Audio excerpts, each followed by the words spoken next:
Big things are on the horizon. For decades, we have spoken about the Pedro Plains Irrigation Scheme. For decades, people have campaigned on it, have gone house to house, promising it.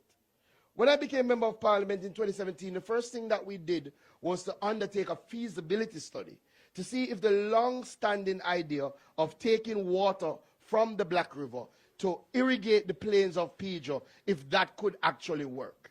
If it could work in this day and age. It was an idea that was put forward from as far back as the 1970s. Our feasibility study showed that it can work. And I'm very happy that we can now say the Pedro Plains Irrigation Project has started. I think that deserves a big round of applause. The government has earmarked $710 million towards the commencement of the Pedro Plains Irrigation Scheme.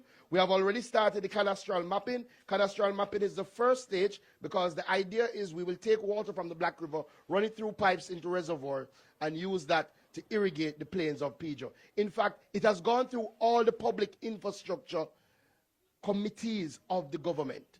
In fact, the last meeting that we had, it got its final approval, and the Pedro Plains Irrigation Scheme will cost us, as a country, $32 billion to get done. But it will irrigate 4,000 hectares of land, which is over 10,000 acres of land, spanning all the way from Parity, Mountainside, through Barbary Hall, through Flaggerman, Greenfield, all the way up to Southfield, bringing water to the most productive area in our country. Now imagine, we are so good without the water.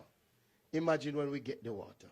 And that is why we are working so hard to ensure that we're getting the water. Not only have we started the cadastral mapping, and I'll have you know, under the Pedro Plains Irrigation Scheme, 1,000 persons will get titles free of cost as we do the cadastral mapping to do the easements for the pipelines. And we're now doing a water demand survey. The persons have been in and around the communities to ensure that when the water comes, it will flow directly to the farms that are interested. So big things are happening on the agriculture side. Big things are also happening on the fishery side.